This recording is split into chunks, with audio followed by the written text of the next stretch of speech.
Comme le disait Alan Turing, mathématicien britannique, les tentatives de création de machines pensantes nous seront d'une grande aide pour découvrir comment nous pensons nous-mêmes.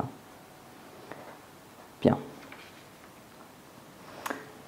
De toute évidence, au sein des diverses sociétés que j'ai pu observer, les actes considérés comme étant néfastes et exécutés par un être ou un groupe d'individus seront méprisés dès lors qu'ils rentrent en contradiction avec les valeurs et les principes moraux que la société prétend défendre. Auquel cas, si de telles activités définies comme actes criminels sont réalisées par quelqu'un, ce dernier sera rejeté puis défini en tant que mégalomane pour avoir achevé certaines barbaries. Cette politique a quand même son côté rassurant, n'est-ce pas, suite à l'existence de règles établies pour tous afin que tout ait un sens. Une politique indispensable visant à respecter autrui pour vivre librement dans une société bâtie selon des critères bien spécifiques afin d'effacer la peur que jadis nos ancêtres ressentaient. Cependant, le problème se résumerait plutôt à la définition que nous attribuons au bien commun, qui s'avère être variable selon différentes cultures, différentes croyances ou encore différentes philosophies. Vous savez, à ce jour, je pense qu'il est nécessaire de penser à un avenir qui soit radicalement autre, pour ne pas tendre vers un avenir à la pensée dépassée. D'ailleurs, cela fait maintenant 5 ans que je me questionne au sujet de la raison, et je pense qu'il est désormais temps de vous évoquer mon opinion sur l'interprétation de la vérité, voire de notre conception de la réalité. Bien entendu, nombreux sont les penseurs qui ont travaillé sur ces fascinants sujets. Pour ma part, nous ne pouvons pas définir la vérité en tant que telle suite à la rationalité qui dépend de chacun de nous, ainsi que de la logique qui varie en fonction des individus.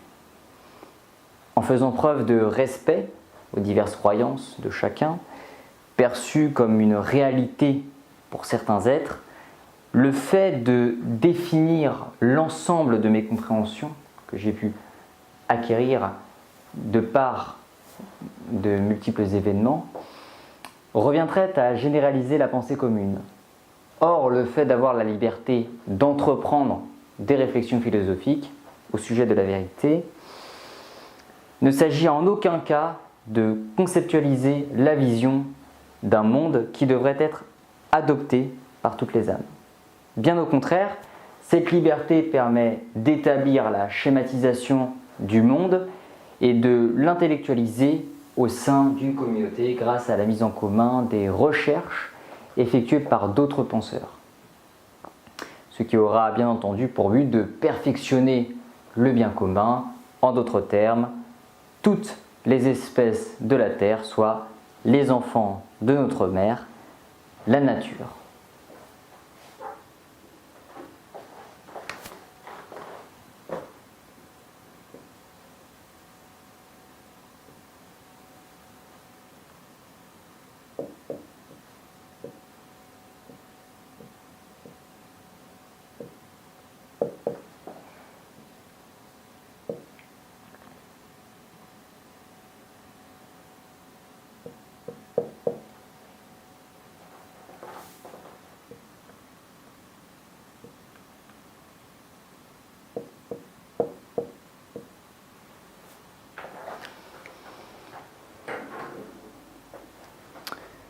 D'ailleurs, quand nous prenons un peu de recul, nous pouvons observer que lorsqu'on évoque des résultats scientifiques, il est important d'énoncer selon l'état actuel de nos connaissances, avant d'aborder un sujet qui a fait l'objet d'études.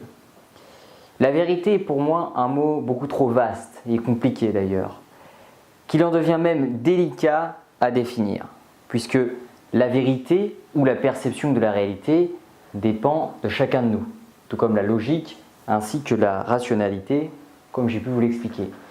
En effet, si nous prenons dès à présent un sujet totalement banal, soit sur une situation qui nous est arrivée, nous allons, je n'en doute pas, être convaincus de ce que nous avons vécu et notre version des faits, selon un sujet bien précis, révélera de la vérité.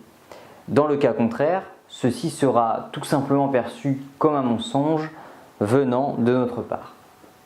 C'est pourquoi, quand nous allons dire à quelqu'un « c'est la vérité », nous allons être certains que notre version est la plus juste.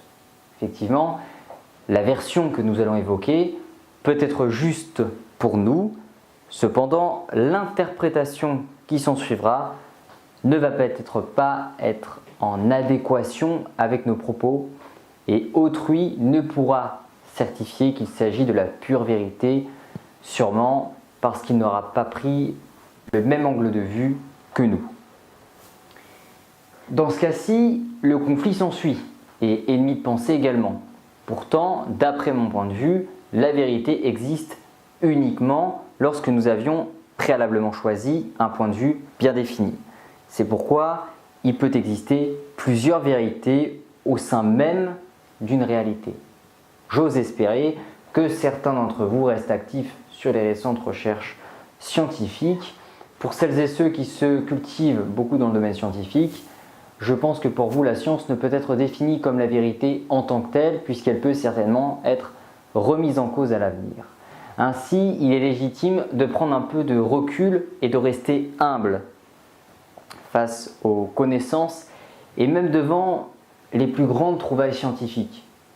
Et ce, en gardant à l'esprit la phrase « selon l'état actuel de nos connaissances ».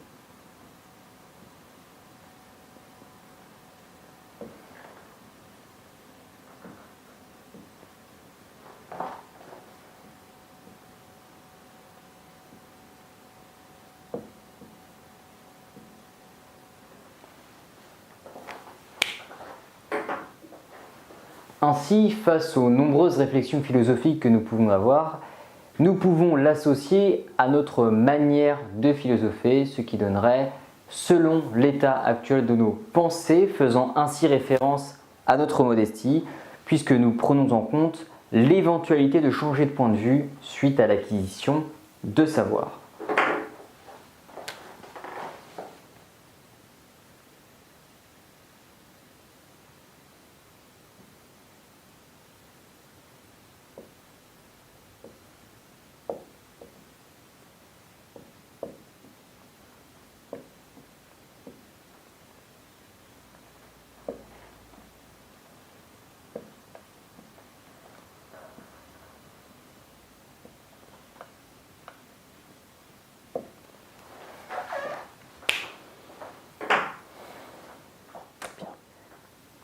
À ce stade, peut-être qu'un jour, votre vision de la vérité ne fera plus partie de cette réalité. Tout comme le point de vue, le référentiel est aussi fondamental à prendre en compte lors d'un jugement de valeur. Bien entendu, selon un angle de vue préalablement défini, l'objet ou l'être sera défini ainsi par rapport à l'observation d'un ou de plusieurs phénomènes bien précis.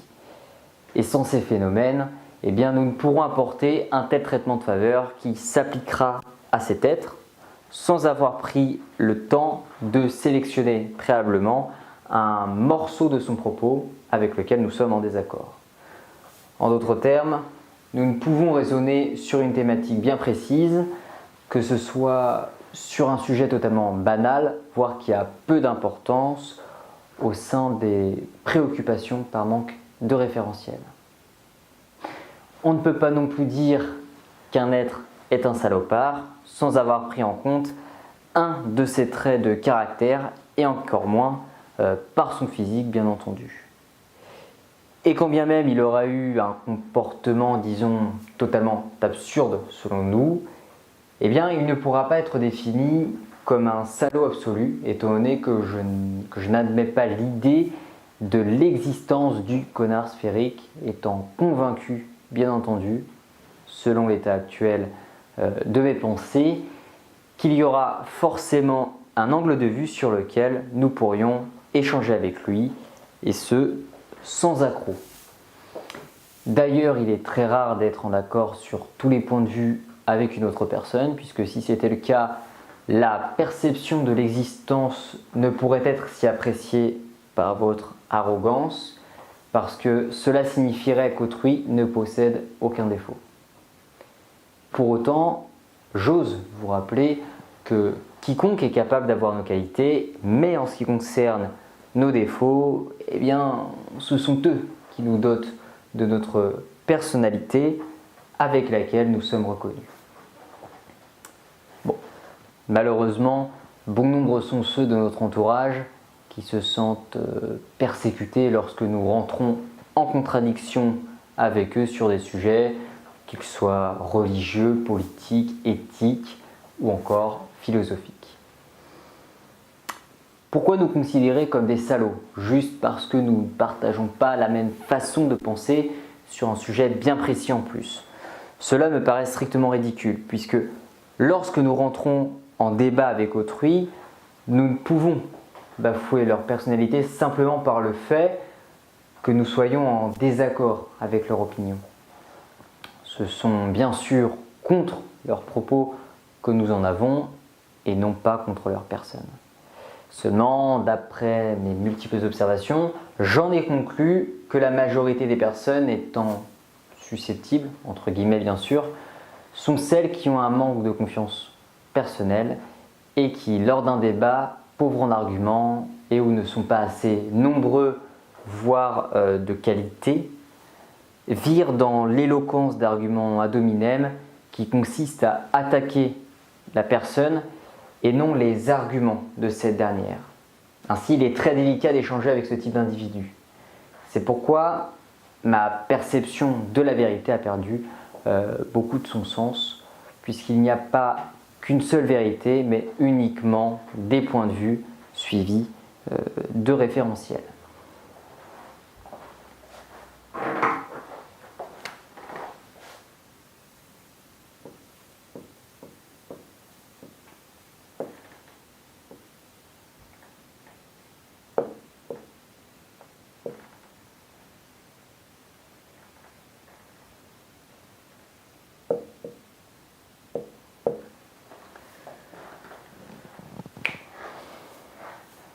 Le fait de bien penser me semble aussi dépassé.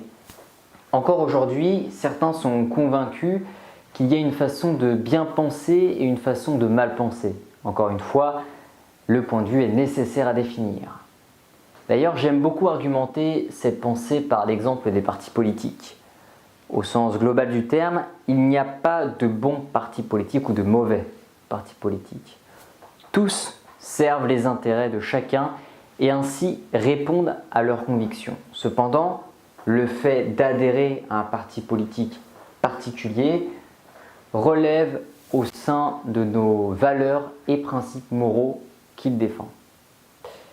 Tout dépend des objectifs que nous attendons d'un tel parti politique au sein de notre société. Si l'économie est selon nous le facteur le plus important qui soit dans le fonctionnement de la société, alors la droite sera majoritairement à solliciter. Cependant, si nous sommes beaucoup plus humanistes ainsi que socialistes, la gauche sera à solliciter. Enfin, si nous sommes pour la conservation de la terre et que nous faisons preuve d'un peu plus de sérieux en ce qui concerne un avenir prometteur pour l'avenir de l'humanité, puis de respect envers autrui, l'écologie sera à solliciter. Mais je ne puis croire qu'il y a un bon ou un mauvais parti politique, puisque chacun serve les intérêts des autres et selon tout type de point de vue. Bien.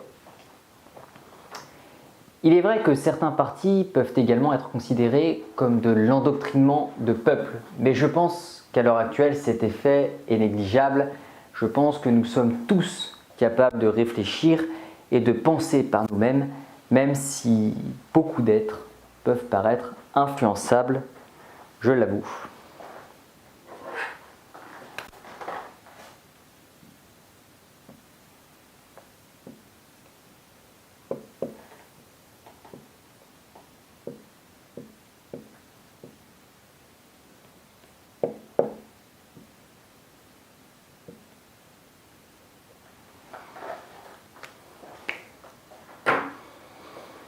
Bien. Sachez que dans ma propre philosophie, j'ai également tenté de redéfinir la notion de la famille. D'ailleurs, je suis uniquement le fruit d'un acte sexuel effectué par mes géniteurs. Bien entendu, j'aurais pu employer des mots beaucoup plus crus, puisque l'idée même est là. Il me paraît légitime de nous rappeler qui sommes-nous, dans le cas où nous négligerions notre personnalité, notre personne. Apparemment, je suis un fils conçu par amour. Vous savez, j'ai grandi avec cette image d'avoir été voulu. Quelle aubaine. Mais je n'en pense rien. Je peux comprendre le fait que mes parents désiraient avoir un enfant.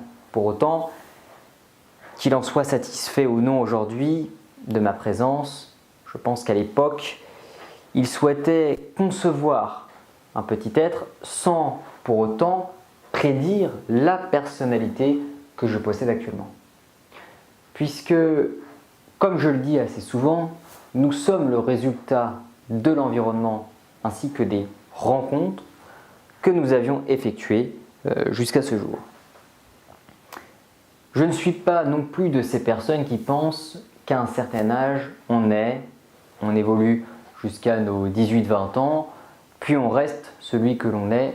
Bien au contraire, je suis convaincu que nous allons évoluer tout au long de notre existence et c'est aussi cela qui fait la richesse de notre vie. Un enfant grandit, se cherche puis atteint l'âge adulte, souvent associé à l'image de l'immaturité face à un être plus âgé que lui. Je pense aussi qu'un individu fermé d'esprit, refusant de grandir intellectuellement, une fois la majorité passée, pourra également être défini selon un comportement puéril de sa part, comme étant aussi immature que l'individu en question. Enfin bref, ce n'est pas le sujet. Quoi qu'il en soit, dit ainsi, le fait que je considère dans un premier temps mes parents comme uniquement mes géniteurs peut vous paraître, comme qui dirait, déplacé. Cependant, pensez à prendre un peu de recul, puisque, comme je vous l'ai précédemment évoqué, je me basais uniquement sur l'aspect biologique et non sentimental. Qu'en est-il de l'amour, me demanderiez-vous? Eh bien, je suppose que l'amour que je pourrais éventuellement avoir à leur égard serait des plus sincères, selon ma vision des choses, bien entendu. Effectivement, je ne me baserai pas sur le point de vue biologique, mais plus sur l'aspect sentimental. Si je néglige l'aspect biologique, soit que je ferme les yeux sur le lien sanguin que j'ai en commun avec eux, puis que je me fie uniquement à l'amour qu'ils m'ont offert ainsi qu'aux valeurs et principes moraux qu'ils ont transmis jusqu'à ce jour, alors je les remercie non seulement de m'avoir donné la vie, mais également de m'avoir guidé jusqu'à l'être accompli que je suis devenu aujourd'hui. Au fond, quand on y pense, ça paraît plus logique, n'est-ce pas?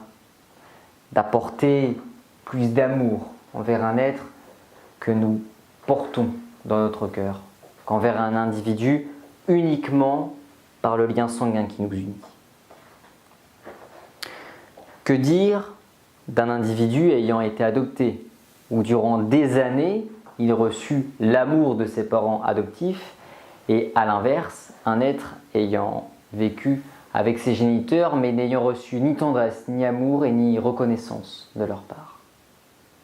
Alors, à qui attribuer le véritable mérite d'être aimé et reconnu en tant que parent?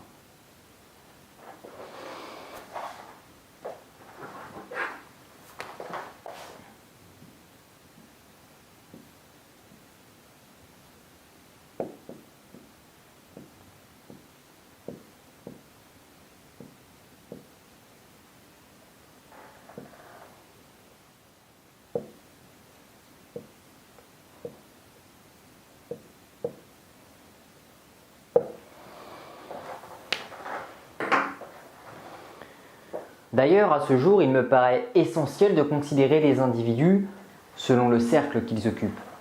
Pour être plus clair, je fais ni plus ni moins allusion au cercle primaire et secondaire. Autrefois, la famille concernait ceux avec qui nous partagions le même sang, soit les parents, les grands-parents, les oncles et les tantes, les cousins et les cousines. Pour autant, il y avait forcément des individus qui ne partageaient pas notre sang, comme la femme d'un oncle par exemple, mais que l'on considérait tout de même comme un membre de la famille suite à l'union sacrée du mariage.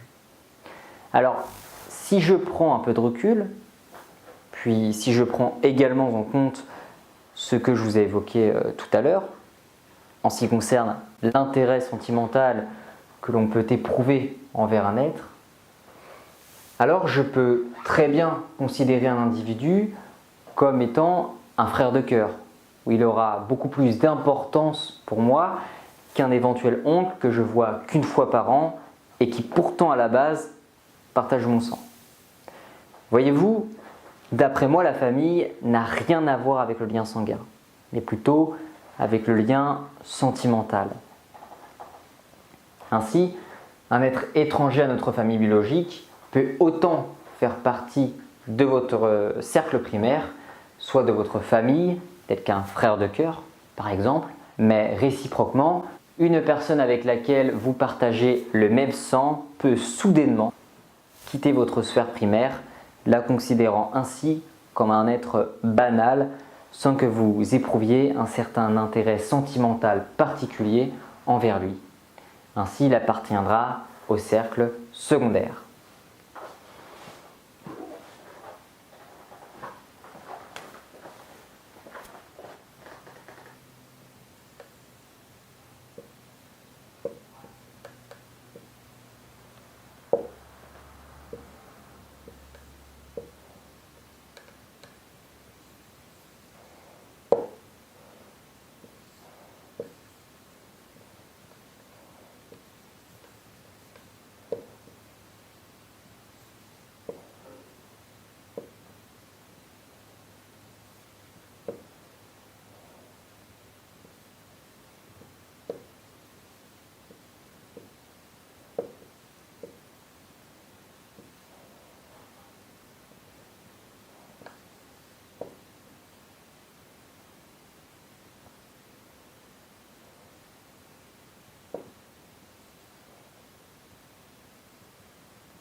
Pour conclure, je n'apporte pas la reconnaissance à mes parents uniquement par le lien sanguin qui nous unisse, mais plutôt par le ressenti sentimental.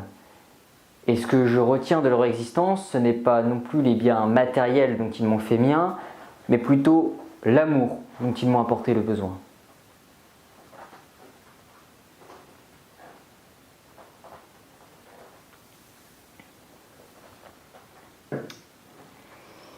Vous savez, mon univers, soit les forêts, les tropiques, les reptiles, eh bien, le fait de partir en Finlande m'a permis de me désinsérer de mon cocon, de ma bulle.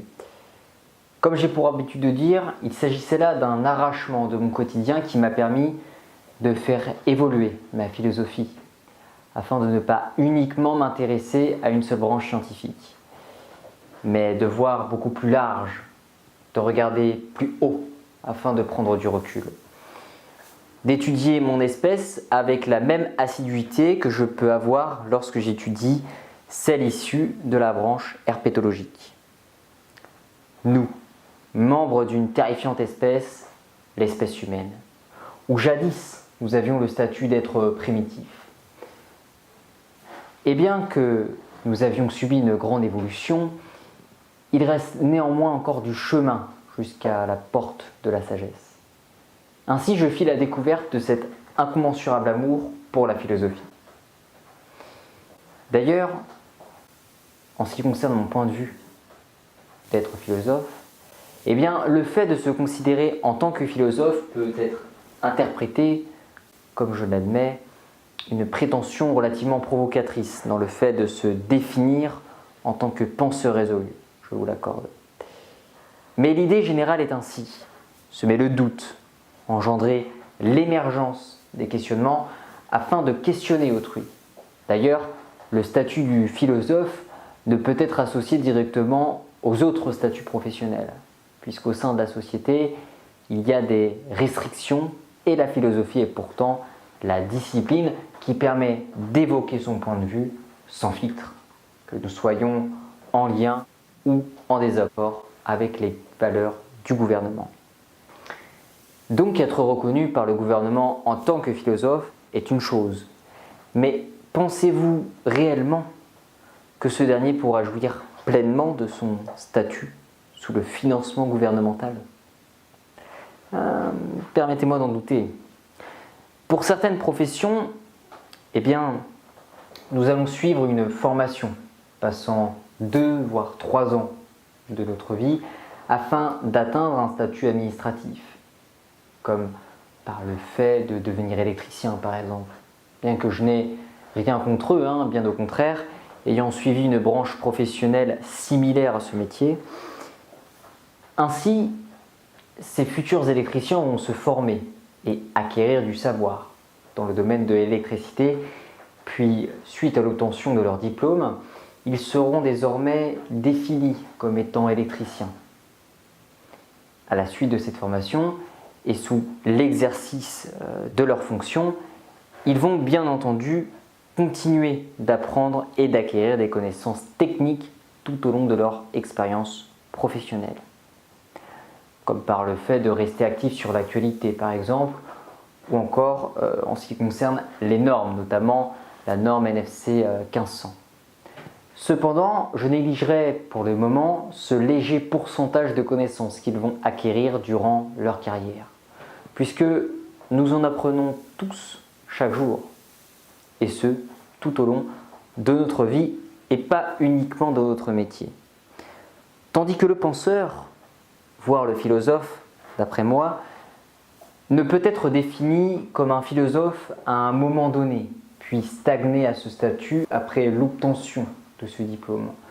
Je pense que le but du penseur est de se questionner constamment sur le monde, puis de ce qui le compose, et cela tout au long de sa vie. Il ne pourra avoir le savoir absolu du monde et de la vie en général. Il aura certes l'expérience de sa vie, mais pas de la vie en général, puisque nous avons tous des points de vue qui méritent d'être échangés ainsi que partagés pour établir le schéma type de la vie. Bien.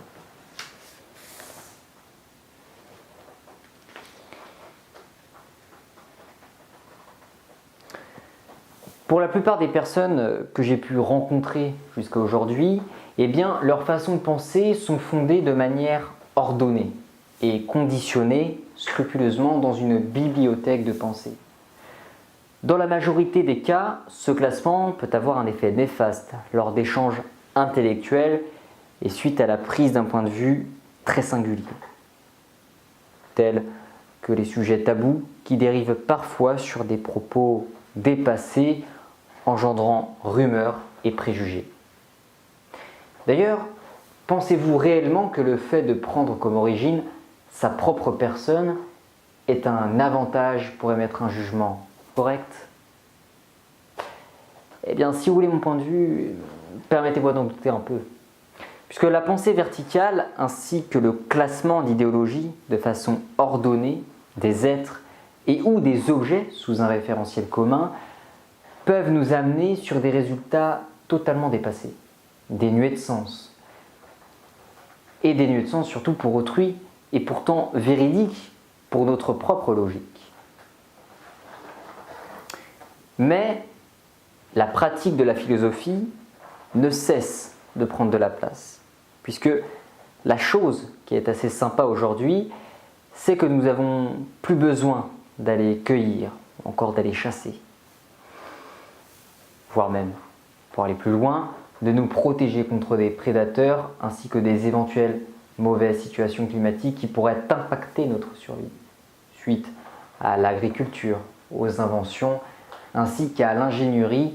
Nous avons désormais tout à disposition pour notre confort ainsi que notre sécurité, que nous pouvons même trouver le temps de nous ennuyer à certains moments de la journée.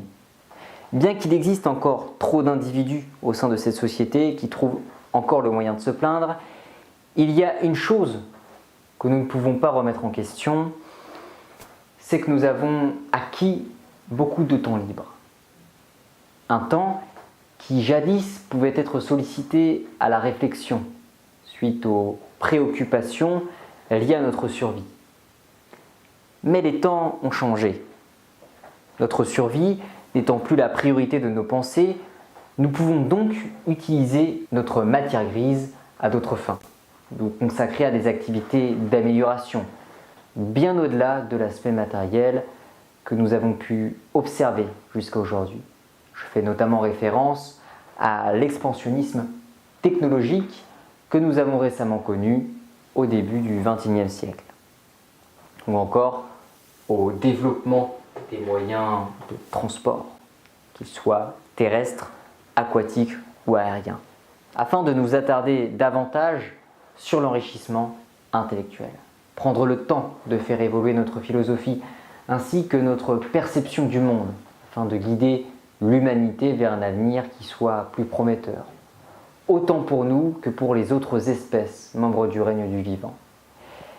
Et c'est aussi ceci qui est assez fantastique pour le coup, puisque cela nous offre une multitude d'avenirs, une multitude de chemins à entreprendre, une sorte de voie philosophique que nous pouvons emprunter de façon libre, tout en expérimentant, en réfléchissant, ainsi qu'en nous posant les bonnes questions en ce qui concerne les analyses qui résultent de nos observations. Et pour finir, de prendre du recul sur notre vie ainsi que sur celle liée à l'existence de notre espèce, l'humanité entière.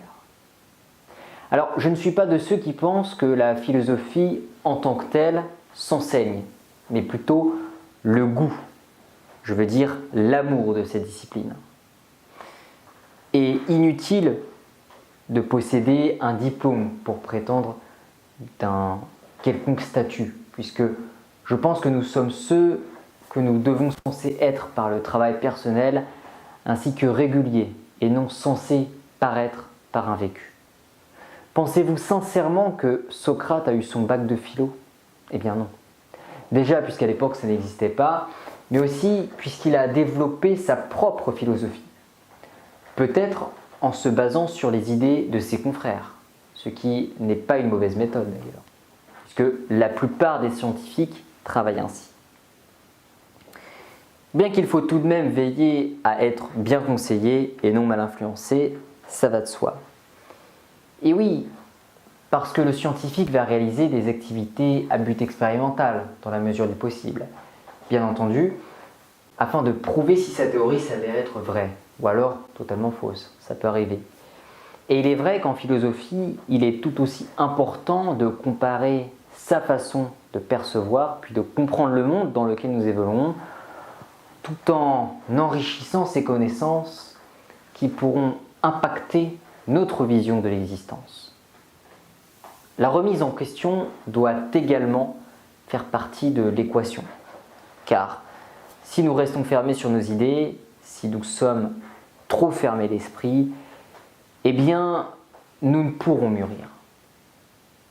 quand bien même vous aurez raison, si vous pensez que vous détenez la raison pure, vous ne serez qu'au stade primitif de la réflexion. Comme le disait Aristote, philosophe grec, l'ignorant affirme, le savant doute, le sage réfléchit. Ainsi, telle est ma vocation de transmettre le goût ainsi que l'intérêt de la philosophie, d'enseigner, pourquoi pas, certaines connaissances en lien avec cette discipline, tout en partageant certaines méthodes de pensée favorables à la prise de recul, ainsi qu'à la comparaison d'idéologies en lien avec une thématique bien précise. Que ce soit lié à votre quotidien, lié à votre vie, ou encore à votre but, à notre but. Je ne suis pas non plus là pour vous représenter l'image de la vérité à l'état pur, puisqu'encore une fois, la définition que nous pouvons attribuer à la vérité, voire à la réalité, est subjective. Bien que tout soit relatif à une question de point de vue, l'usage de mon travail devrait être plus associé au partage d'une méthode de pensée afin de laisser mon soi-disant public faire jaillir leurs réflexions et prise en considération de savoir. Pensez, philosophez de votre côté suite aux nombreux outils que vous récoltez au sein de votre quotidien. Mais en aucun cas de suivre le chemin des autres personnes, mais bien le vôtre. Visualisez votre ligne, les personnes que vous allez rencontrer durant votre vie pourront certes vous conseiller, mais en aucun cas vous influencer vers une voie qui, à la base, n'est pas la vôtre. Ceci étant fait, une fois que vous aurez votre propre façon de penser, eh bien, vous pourrez définir ce qui est éthiquement correct ou moralement abject. Une aubaine si vous désirez partager votre vision en ce qui concerne bien penser et mal penser. Mais attention à l'échelle individuelle. Nous ne pouvons mettre un nom sur le bien ou le mal, puisqu'encore une fois, tout est une question de point de vue. Ce n'est pas comment bien penser, mais plutôt comment penser selon ses convictions, selon ses connaissances sur le monde, tout en prenant du recul et en prenant en considération l'intérêt des autres. Et c'est bien important. D'ailleurs, au sein des multiples cours que j'enseigne et que j'enseignerai, je partage non pas la philosophie dans son intégralité, mais tout simplement la mienne, qui résulte des disciplines scientifiques qui sont ou seront le fruit de l'existence de la vidéo ainsi que de mon investissement personnel. Alors, peut-être que certains d'entre vous, philosophes à vos heures perdues, seront partisans des outils que je propose, tandis que d'autres, pas du tout. Mais vous pourrez également me faire don des vôtres, afin de faire honneur à la notion du partage. Pour conclure, et je parlerai avec ma vision du monde, selon moi, quelles que soient les priorités à entreprendre au sein de la société ou au sein de notre vie, la notion de la vérité ne devrait être pas une fin, mais simplement une façon de percevoir les choses qui entreront en lien avec nos convictions, nos intérêts et peut-être notre philosophie.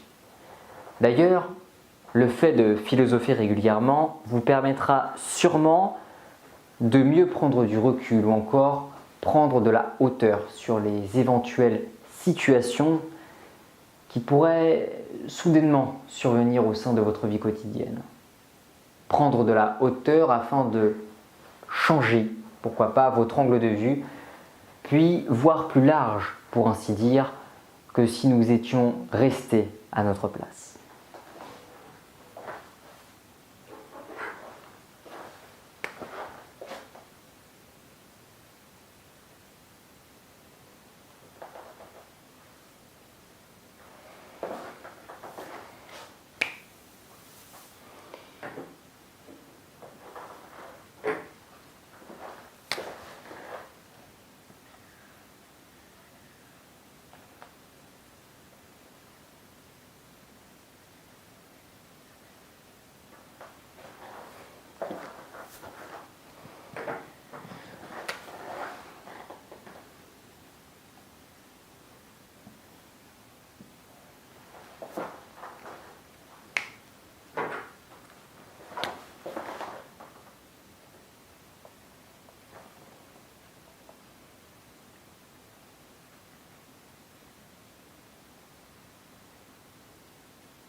Je pense que la notion philosophique est aussi importante à définir. La philosophie est le fait de prendre du recul sur notre quotidien, d'élargir son savoir ainsi que ses réflexions, afin d'établir une analyse qui nous paraîtra conforme à notre évolution. En d'autres termes, il faut être capable de prendre du recul et de se poser les bonnes questions. Vous savez, je suis en désaccord avec la façon de penser liée au fait que la philosophie, c'est l'art de penser par soi-même et que l'accroissement des capacités de raisonnement est majoritairement favorisé par la lecture de textes littéraires. Ça, c'est vrai qu'à l'école. Personnellement, je pense que si l'on se base sur les idées des autres et qu'on accroît nos réflexions philosophiques selon la pensée d'autrui, alors le fait de penser par soi-même n'est plus là. Par conséquent, la clé de la vérité, je veux dire la clé menant à la porte de la sagesse, n'est pas seulement théorique. Il faut également être capable de quitter son élément, de s'arracher de son quotidien, comme j'ai pour habitude de démontrer au sein de mes documentaires perception. Une manière de se désinsérer de notre vie quotidienne afin de nous permettre de mieux comprendre le monde et ainsi de mieux nous connaître nous-mêmes, puis de savoir où aller. Puisque comment voulez-vous savoir où aller si vous ne savez pas d'où vous venez? Donc, quittez votre élément et découvrez d'autres coutumes pour vous ouvrir au monde, au savoir et mieux entreprendre votre vie. Je pense que nous avons tous la capacité de prendre du recul et de percevoir le monde différemment que les autres. Il suffit simplement d'avoir le déclic, souvent obtenu d'ailleurs par une expérience qui nous arrache de notre quotidien. Parce que malheureusement, au sein de cette société, nous avons grandi avec des voiles qui nous rendent aveugles, non pas de la vue, mais de la vie, telle que nous devrions l'apercevoir. Et en ce qui concerne les textes littéraires que je vous évoquais, vous pouvez bien sûr en prendre connaissance, mais il ne faut pas oublier d'autres œuvres. Il est même primordial d'être curieux, de s'instruire de toutes les manières qui soient, afin de s'enrichir intellectuellement, ce qui vous permettra ainsi de mieux éclaircir vos réflexions philosophiques. D'ailleurs, je souhaiterais maintenant vous partager un essai que j'ai écrit concernant mon expérience ainsi que ma vision du monde. Vous savez, au début, je n'étais qu'un soigneur de reptiles, considéré comme un docteur par certains individus qui me contactaient, souvent par téléphone, email ou encore sur les réseaux sociaux. Qui plus est, je me suis intéressé à la science ainsi qu'à l'évolution de l'homme parmi les autres espèces du monde animal. Je me suis diversifié dans mes recherches, j'ai élargi mes réflexions et développé ma façon de penser selon les connaissances que j'acquéissais. Le fait d'observer le monde, de l'analyser, puis de comprendre les événements qui s'y déroulent, m'a permis d'accroître ma façon de voir, puis de comprendre le monde dans lequel nous évoluons. En faisant évoluer cette perception du monde, j'ai décidé de la partager avec vous, ce qui n'est ni plus ni moins qu'une manière d'émettre ma philosophie. D'ailleurs, selon moi, nous sommes tous capables d'élargir nos pensées. Il suffit simplement de s'ouvrir à l'exotisme du monde, de voyager, de prendre du recul, puis d'ouvrir son esprit.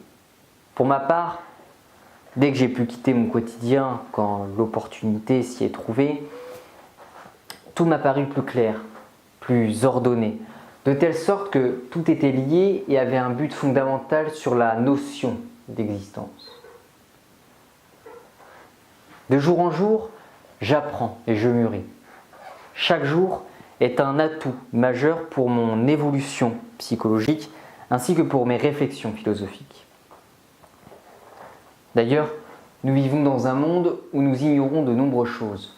mais c'est en explorant l'inconnu, en visitant les autres cultures et coutumes, que l'on s'aperçoit que la banalité est ni plus ni moins qu'une question de point de vue et le fruit d'une situation particulière. Les cultures sociales, les façons de penser, les idéologies ancrées dans les mœurs ne sont rien d'autre que des absurdités et modes de vie appliqués pour une vie sans égard, dans le respect ainsi que la conformité de pensée d'ailleurs que nos ancêtres nous ont laissée. Nous sommes le résultat d'un bridage d'esprit. Nous sommes avant tout des sapiens ayant la capacité de penser. Alors, pourquoi ne pas en profiter dans son intégralité? Vous savez, nous sommes tous des voyageurs temporels sur le chemin de la vie, et le fait de comparer le carburant à la transmission de connaissances est une philosophie que je partage, tout en remettant constamment en cause ma perception du monde ainsi que mes modes de vie pratiqués qui, jusqu'à ce jour, me semblaient banals.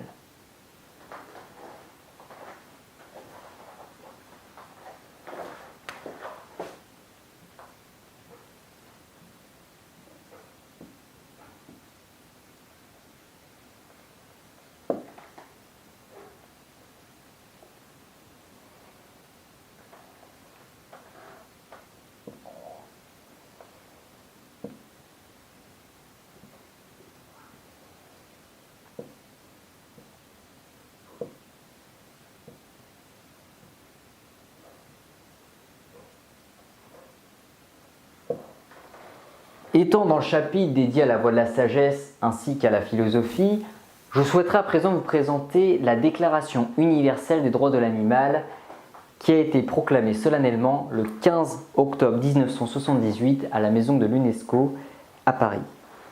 Puisqu'en parallèle de la philosophie, nous pouvons observer la prise de conscience et auquel cas la prise de position philosophique. Étant moi-même pour la cause animale et en associant cette cause à un comportement de pure sagesse, je me devais de vous la présenter. Donc, la Déclaration universelle des droits de l'animal constitue une prise de position philosophique sur les rapports qui doivent désormais s'instaurer entre l'espèce humaine et les autres espèces animales. D'ailleurs, c'est une philosophie qui s'appuie sur les connaissances scientifiques les plus récentes et exprime l'égalité des espèces face à la vie. Elle propose également à l'humanité les règles d'une éthique biologique. Et l'idée d'un égalitarisme universel n'est pas nouvelle, il faut le savoir, puisque on la reconnaît dans des civilisations bien plus anciennes que la civilisation occidentale et dans des religions bien différentes des religions judéo-chrétiennes. Mais cette éthique devrait être exprimée avec clarté et fermeté dans le monde actuel, déjà trop perturbé, menacé de destruction et où violence et cruauté explosent à chaque instant. Si l'homme a pu établir peu à peu un code de droit pour sa propre espèce, il ne dispose cependant d'aucun droit particulier en regard de l'univers. Il n'est en effet que l'une des espèces animales de la planète et l'une des plus récemment apparues d'ailleurs.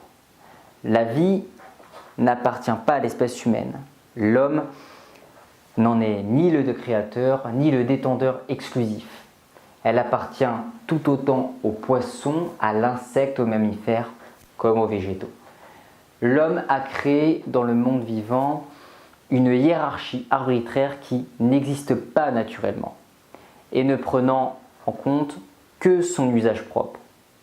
Cette hiérarchie anthropocentrique a conduit au spécisme, lequel consiste à adopter une attitude différente selon les espèces, à détruire les unes en protégeant les autres, à déclarer certaines utiles et d'autres nuisibles ou féroces et réservées à l'intelligence, à l'homme, pour n'accorder à l'animal que l'instinct. C'est le spécisme qui a conduit l'homme à penser que l'animal ne souffre pas comme lui-même, alors que tout ce que l'on sait actuellement démontre au contraire qu'il souffre physiquement comme nous et que sa pensée liée à la présence d'un système nerveux centralisé est bien plus élaborée que les neurosciences ne laissent encore entrevoir. Ce qui l'amène à souffrir aussi psychiquement, il faut le savoir. Ces aptitudes confèrent aux animaux des droits particuliers par rapport aux végétaux.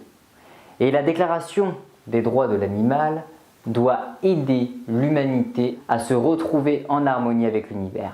Elle n'a pas pour but de lui faire redécouvrir le monde et la vie des tribus primitives. Elle constitue une étape visant à amener l'homme au respect de la vie sous toutes ses formes, pour le bien de toute la communauté biologique à laquelle il appartient et dont il dépend. Elle n'a nullement pour objet et ne doit pas avoir pour conséquence de faire oublier la lutte contre la misère humaine, contre la souffrance morale ou physique, contre l'égoïsme forcené, les internements politiques, les tortures et j'en passe. Au contraire, il s'avère que veiller au respect des droits de l'animal, c'est nécessairement veiller aussi au respect des droits de l'homme, car les uns sont inséparables des autres. C'est donc bien une philosophie, une éthique biologique, une conduite morale que la Déclaration universelle propose à l'humanité. En conduisant celle-ci par une réflexion et une profonde prise de conscience à retrouver sa place parmi les espèces vivantes et à s'intégrer à nouveau dans l'équilibre naturel, condition fondamentale de sa propre survie. Cela signifie que l'espèce humaine doit modifier son mode actuel de pensée et renoncer à l'anthropocentrisme comme à tout comportement zoolatrique pour adopter enfin une conduite et une morale centrée sur la défense de la vie et donner la priorité au biocentrisme. C'est en cela que la Déclaration universelle des droits de l'animal constitue une étape importante dans l'histoire de l'intelligence humaine et de la morale.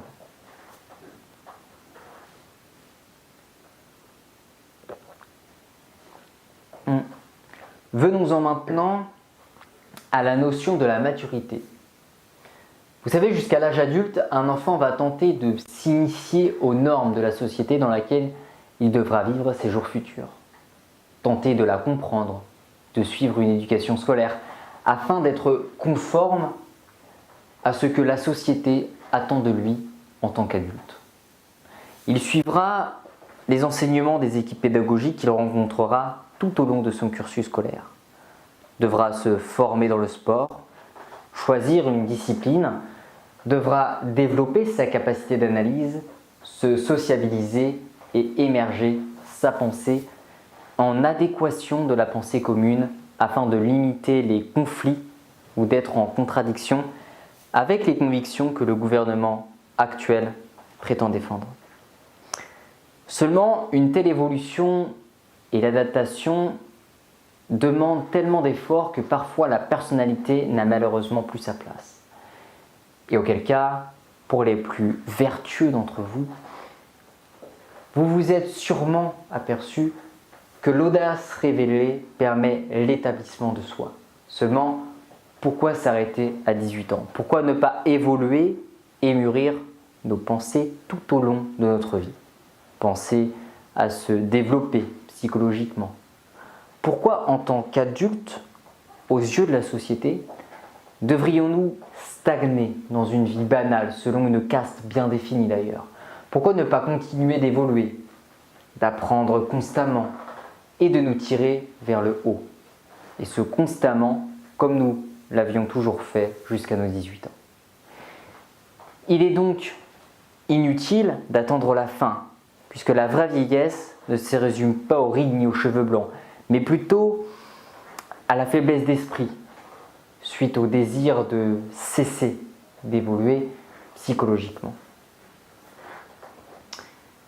Ainsi, il me paraît donc nécessaire d'évoluer tout au long de notre vie, selon les principes et valeurs morales fondamentales qui font de nous ce que nous sommes devenus. Et ce qui fait de notre société un avenir prometteur pour nos générations futures, ainsi que pour les autres espèces qui la composent.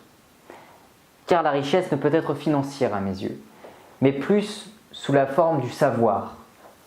Mais d'après les discussions que j'ai pu effectuer avec autrui, que ce soit les personnes de mon entourage ou encore de ma famille, bien entendu, quand j'évoque le mot famille, je ne fais pas nécessairement référence à ma famille biologique, il m'a été très délicat de définir ma perception de la maturité. La maturité a souvent été associée à l'âge, et pourtant, je suis convaincu qu'elles ne sont pas intégralement liées. Pour ma part, mûrir se résumerait plutôt à la capacité d'évoluer de manière positive dans l'idéal, de se développer sur le point de vue personnel, de prendre du recul, puis de s'instruire continuellement sans pour autant se baser uniquement sur les travaux des autres. Une fois vous connaissant, vous aurez certainement acquis la capacité de raisonner par vous-même. Mais qu'est-ce que la maturité en tant que telle finalement ? On m'a souvent dit que suite à mes vidéos dédiées aux reptiles, je pouvais être comparé à un docteur, ce qui me flatte énormément bien entendu. Et j'apprécie énormément cette reconnaissance, puisqu'elle signifie qu'il n'est pas nécessaire d'avoir un diplôme, selon certaines personnes, pour avoir les critères requis en tant que soigneur. Mais le fait d'être assez ouvert d'esprit, pour ne pas rabaisser les personnes uniquement à leur statut professionnel, relève déjà d'une souplesse d'esprit qui, selon moi, peut résulter d'une maturité. En ce qui me concerne, ayant consacré plusieurs années à étudier les reptiles, et plus précisément les tortues, en prenant en compte les recherches de certains scientifiques que j'ai pu relever dans divers livres dédiés à l'herpétologie ou encore au sein de mes propres observations issues de mon raisonnement via mes analyses quotidiennes des espèces observées en captivité, eh bien, j'ai pu m'apercevoir qu'il n'était pas obligatoire d'avoir un simple bout de papier pour prendre la liberté d'enseigner puis de penser par moi-même. Tout comme pour la philosophie, qui est une discipline que j'apprécie énormément, comme vous auriez pu le constater, et dont beaucoup d'entre vous pourraient se définir en tant que penseurs, suite à leurs questionnements, réflexions qu'ils entretiennent afin de guider l'humanité ainsi que les autres espèces du vivant vers un avenir plus prometteur.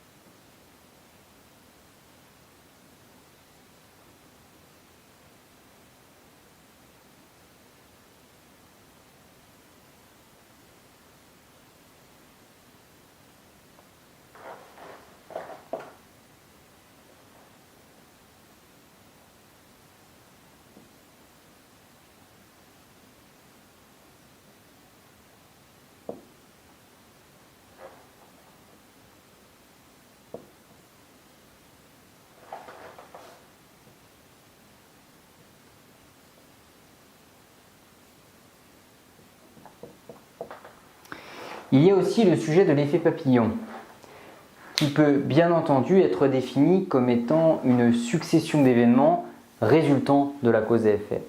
Alors je me suis bien sûr déjà penché sur ce sujet il y a quelques années de ça, où je vous avais partagé quelques connaissances en vidéos qui étaient d'ailleurs étroitement liées au sujet du voyage temporel, dont nous y reviendrons d'ailleurs prochainement. Quoi qu'il en soit, la recherche du bonheur est de toute évidence la clé, le but ultime, voire la voie sur laquelle nous sommes ensemble. Le besoin universel permettant ainsi de gouverner le monde tel que nous le souhaitons si nous réussissons à user de nos talents de manipulateurs. Alors comment, me diriez-vous ?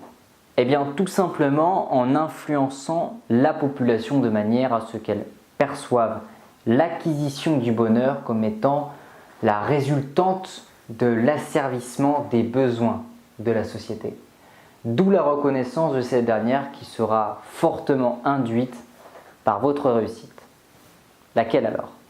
Eh bien, financière bien sûr. N'oublions pas qu'une grande partie de notre population se fie à la valeur économique et qu'elle est souvent décisive dans nos agissements.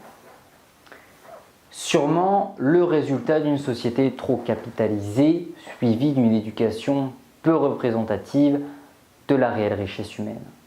Mais tout est une question de situation. Si vous rêviez d'être un dictateur et si la définition attribuée au bonheur par la population est contraire à la vôtre, eh bien dites adieu à votre souhait de gouvernance.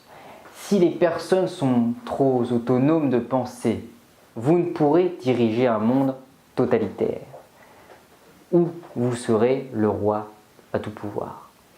Que dire de l'existence des monarchies absolues, où durant le Moyen-Âge, le roi était considéré comme étant le représentant de Dieu sur terre. Il possédait tous les pouvoirs suite à ses arguments de manipulation, possédant une grande influence. Il fit ce qu'il voulait, tout en pliant le peuple à sa guise. Mettre des contraintes dans la liberté de pensée de plusieurs personnes nous permet ainsi d'appliquer notre idéologie, de faire émerger un intérêt commun, puis de le mettre à notre profit en ayant peu de mal à convaincre la population. Si nous faisons en sorte que cette idéologie leur sera bénéfique, bien entendu. Et en ce qui concerne notre roi, il eut peu de difficultés à soumettre son peuple. Il lui suffisait de leur garantir santé, confort et sécurité, autant sur le point de vue matériel que spirituel, vu qu'il y avait un lien direct avec le divin. Ainsi, le peuple avait peu de mal à se prosterner à ses pieds, en lui accordant ainsi les pleins pouvoirs. Bien que je prenne l'exemple de la religion, étant utilisée par quelques hommes ayant pour but d'endoctriner le peuple, je ne fais que de m'appuyer sur les écrits du passé en analysant ses actes et conséquences par la prise de recul, puis suite aux multiples connaissances scientifiques telles que la psychologie, l'influence et la manipulation, qui sont d'ailleurs encore à ce jour utilisées, mais plus par le support monétaire afin de rendre le peuple, je dirais, plus dépendant de certaines décisions gouvernementales.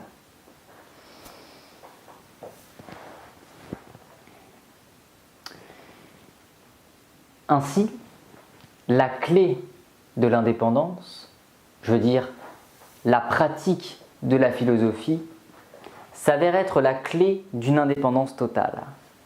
Du simple vidéaste qui œuvrait parmi la population mondiale que j'étais, aux chercheurs d'aujourd'hui, déjà de par la branche scientifique dédiée à l'herpétologie et à l'anthropologie, puis également suite aux questionnements que j'entreprends sur le monde, l'avenir de l'humanité et de son environnement bien sûr, où nous avons depuis des millénaires joui de nos sens.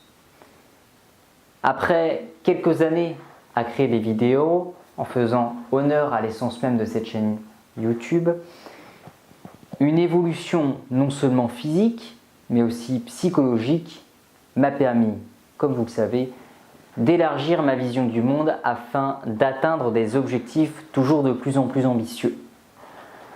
Sous cet aspect philosophique où jaillissent mes pensées, que je dirais peut-être nécessaire à entreprendre afin d'être soi-même et d'atteindre un jour, qui sait, la place de la sagesse, même si cette volonté me paraît trop ambitieuse, sachez que c'est en visant haut que nous pourrions atteindre une place toujours plus satisfaisante que celle d'où nous partons. Si je peux me désigner en tant que tel et croire en mes capacités, pourquoi ne pas croire en les vôtres?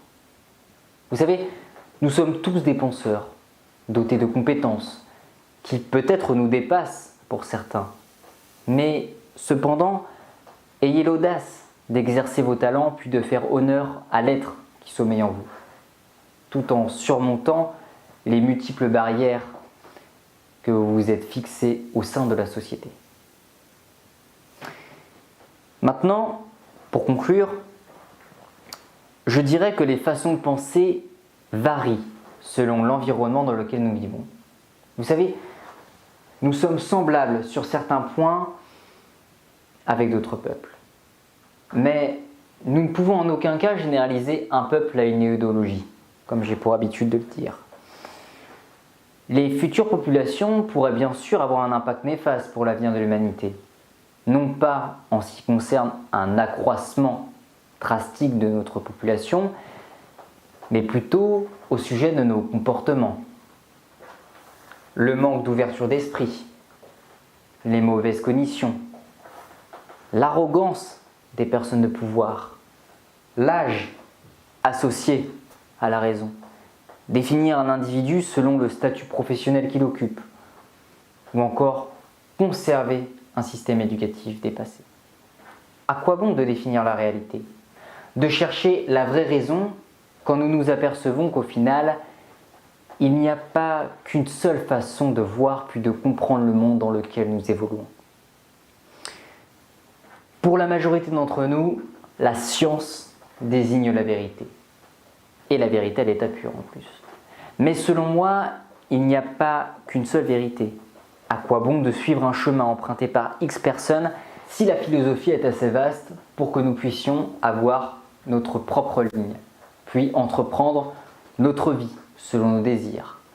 Qu'importe de bien penser ou de mal penser par rapport à autrui.